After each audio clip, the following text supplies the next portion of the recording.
2004వ సంవత్సరం మాచర్ల నియోజకవర్గంలో ఒక భయానకమైన వాతావరణం ఉంది. 25 మంది తెలుగుదేశం కార్యకర్తలు నక్సల్స్ చేతిలో హత్యకు గురి కాబడ్డారు. అదే సమయంలో పోలీసులు ఒక 5గురు చంపబడ్డారు. ఒక ఎస్ఐ నిమ్మకాయల సమ్ ఎక్స్ పేరు ఏదో ఉంది. అట్లాగే నక్సల్స్ కూడా పోలీసుల చేతుల్లో చంపబడ్డారు. ఆ రోజు పరిస్థితి ఏంటంటే ఎవరు కూడా బయటకు వచ్చి మరి నిలబడలేని పరిస్థితుల్లో ఓటమి. ఆ తర్వాత వరుసగా మరి 2009 కానీ రాజశేఖర రెడ్డి గారి హవా, 2004, 2009 హవా.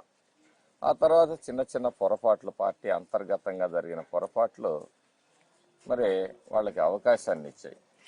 సరే, అవకాశం ఇచ్చినప్పుడు ఒక నాయకుడు దాన్ని సద్వినియోగం చేసి ఈ వెనుకబడిన ప్రాంతాన్ని మరి అభివృద్ధి పదంలో నిలవాల్సిన బాధ్యత అతని మీద ఉంది.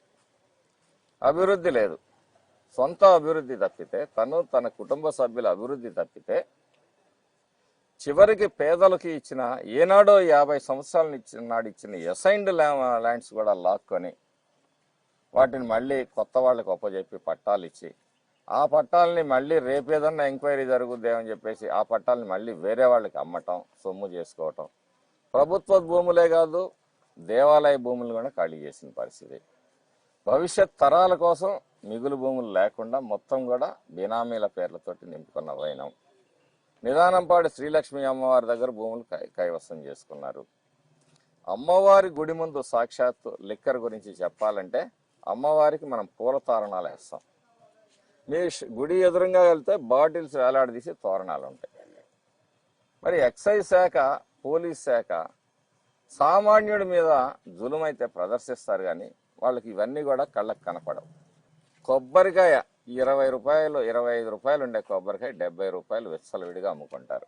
ఇవన్నిట్లో వీళ్ళ హస్తమే. చివరికి అక్కడ పుట్టెంటుకలని ఇస్తారు, ఆ బొచ్చు కూడా అక్రమ మార్గాల ద్వారా బయటికి పోయే పరిస్థితిలో. మరి ఇన్ని జరుగుతున్నప్పుడు ప్రధాన ప్రతిపక్షంగా ఉన్న మీ వైఫల్యం కనిపించడం లేదు అక్కడ?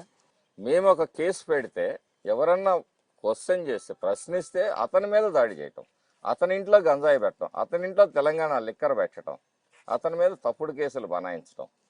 చిన్న గీత కూడా తగలకపోయినా తెలుగుదేశం వైసీపీ మధ్య గొడవ, ఏదో ఈత ముళ్ళు గుచ్చుకున్న 307లు కట్టే పరిస్థితిలో పోలీస్ శాఖ వ్యవహరిస్తుంది. ఫిర్యాది ముద్దాయి అవుతున్నాడు, ముద్దాయి ఫిర్యాదు అవుతున్నాడు అక్కడ. కాబట్టి పోలీస్ స్టేషన్కి వెళ్ళి ఎవరన్నా మాకు ఈ అన్యాయం జరిగింది అని చెప్పి పల్నాడులో ప్రజలు చెప్పుకోలేని పరిస్థితి అనమాట. మళ్ళీ ఇది రివర్స్ మనకే తగులుకుంటుంది అనే భయంతో బతకాల్సి వస్తుంది. మాచర్ల నియోజకవర్గంలో స్వేచ్ఛ లేదు. కనీసం ఒక పేపర్ చూస్తూ సమకాలీన రాజకీయాల గురించి చర్చిద్దామన్నా ఎవరు ఏం మాట వింటారో, ఎవరి నోట్లో నుంచి ఏం ఫిర్యాదు అందుద్దో అని చెప్పి భయంతో రాజకీయాలు కూడా బహిరంగంగా చర్చించలేని దుస్థితి. ఒక అరాచకమైన పరిపాలన. అక్కడ ఏంటంటే ఆ నియోజకవర్గంలో ఎవరైతే అరాచకాలు సృష్టిస్తారో, ఎవరైతే ఆర్థిక దోపిడీలు చేస్తారో వాళ్ళందరికీ కూడా పదవులు ఇచ్చి గౌరవిస్తున్న వ్యక్తి రామకృష్ణారెడ్డి. ఎన్ని అరాచకాలు చేస్తే వాడికి అంత గుర్తింపు, ఎన్ని కబ్జాలు చేస్తే వాడికి అంత గుర్తింపు. అంటే ఎన్ని కబ్జాలు చేస్తే అన్నిట్లో ఈయనకే కదా చెందేది, కాబట్టి వాడికి అంత ప్రాధాన్యత ఉంటుంది. రాజకీయ పదవులు కూడా అరాచక శక్తులకే కట్టబెట్టడం అనేది, మరి హత్యలు చేసేవాళ్ళను, రౌడీజం చేసేవాళ్ళను మీరు చూశారు. బోండా ఉమా గారు, బుద్ధా వెంకన్న గారు, మరి పారా కిషోర్ అడ్వకేట్ మీద ఆ రోజు దాడి చేసిన వ్యక్తిని చివరికి తీసుకొచ్చి మున్సిపల్ చైర్మన్ చేశారు. మరి తోట చంద్రయ్య గొంతు కోస్తున్నాడు ఎంపీపీ మీద కూర్చొని, అతను ఆ రోజు మండల ప్రెసిడెంట్.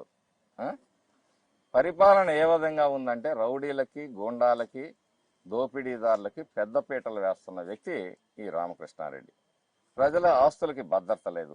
ఖాళీ స్థలం ఉంటే కబ్జాకు గురవుద్ది అని చెప్పి ఈరోజు సప్పో చేసుకొని వాళ్ళు ఒక కాంపౌండ్ గాలు పెట్టుకొని ఒక కరెంటు మీటరు, ఒక చిన్న రూమ్ వేసుకొని కాపాడుకోవాల్సిన పరిస్థితి.